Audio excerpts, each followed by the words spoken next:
광야 이스라엘 백성들의 최종 목적지는 가나안 땅이었습니다. 가나안은 우리가 가게 될 천국의 예표입니다. 우리도 광야와 같은 이 세상에서 하나님의 인도를 받으며 광야길을 걷다가 천국에 들어가야 합니다.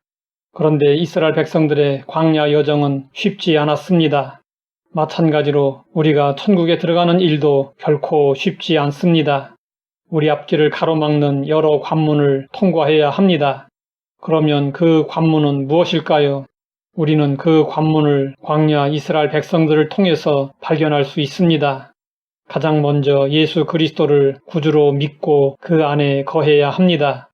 예수님이 오시기 전이었던 광야 시대의 이스라엘 백성들은 어떻게 예수 그리스도 안에 있었을까요? 바울은 이렇게 말씀했습니다. 형제들아, 나는 너희가 알지 못하기를 원하지 아니하노니 우리 조상들이 다 구름 아래에 있고 바다 가운데로 지나며 모세에게 속하여 다 구름과 바다에서 세례를 받고 다 같은 신령한 음식을 먹으며 다 같은 신령한 음료를 마셨으니 이는 그들을 따르는 신령한 반석으로부터 마셨음에 그 반석은 곧 그리스도시라. 바울은 이스라엘 백성들이 홍해를 건넌 사건을 세례로 해석했습니다. 세례는 예수님을 나의 생명의 구주로 확실히 고백하는 사람에게 주어집니다. 그러므로 우리가 천국에 들어가기 위해서는 반드시 거듭나야 하고 세례를 받아야 합니다. 그 다음 우리는 우상 숭배의 시험을 이겨내야 합니다. 바울은 광야 이스라엘 백성들을 예로 들어 우상 숭배를 타파하도록 가르쳤습니다. 그들 가운데 어떤 사람들과 같이 너희는 우상 숭배하는 자가 되지 말라. 기록된 바 백성이 앉아서 먹고 마시며 일어나서 뛰논다 함과 같으니라. 바울이 기록한 바라고 말한 것은 출애굽기 32장 6절을 말합니다. 이때 모세는 하나님으로부터 십계명을 받기 위해 시내산에 올라가 있었습니다.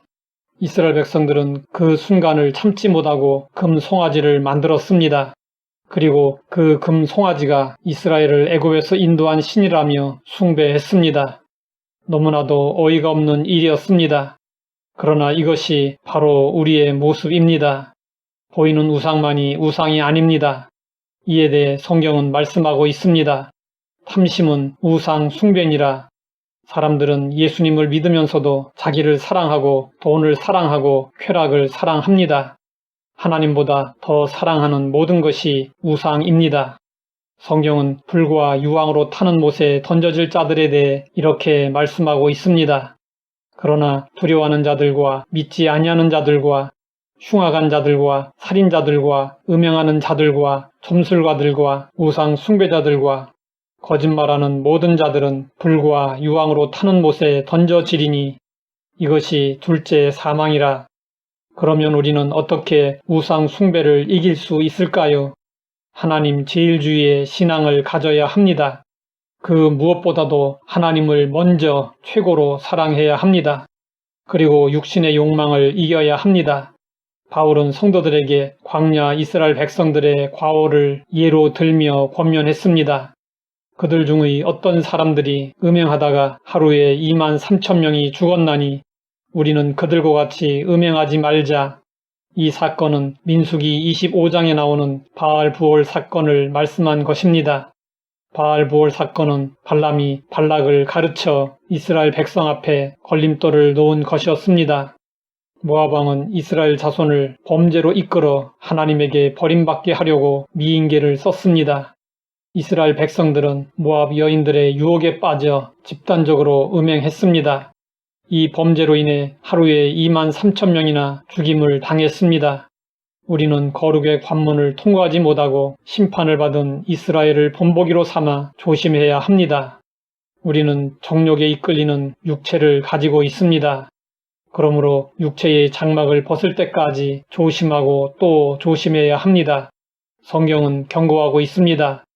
너희는 너희가 하나님의 성전인 것과 하나님의 성령이 너희 안에 계시는 것을 알지 못하느뇨. 누구든지 하나님의 성전을 더럽히면 하나님이 그 사람을 멸하시리라. 이 얼마나 두려운 말씀입니까? 광야 이스라엘 백성들이 가는 길에 많은 시험이 있었듯이 하나님 나라에 이르는 길에도 통과해야 할 많은 관문이 있습니다. 그래서 바울은 성도들에게 상기시켰습니다. 우리가 하나님의 나라에 들어가려면 많은 환난을 겪어야 할 것이라. 우리는 이미 구원을 얻었습니다. 하지만 그 구원을 완성시키려면 항상 두렵고 떨리는 마음을 가져야 합니다. 바울은 모든 관문을 통과하고 고백했습니다. 나는 선한 싸움을 싸우고 나의 달려갈 길을 마치고 믿음을 지켰으니. 바울의 고백이 우리의 고백이 되어야 합니다. 하나님 아버지, 천국에 이르는 길을 알게 하시고 각성하게 하시니 감사합니다. 이미 구원을 얻었지만 천국에 이르기까지 두렵고 떨림으로 나아가게 하옵소서. 예수님의 이름으로 기도드립니다.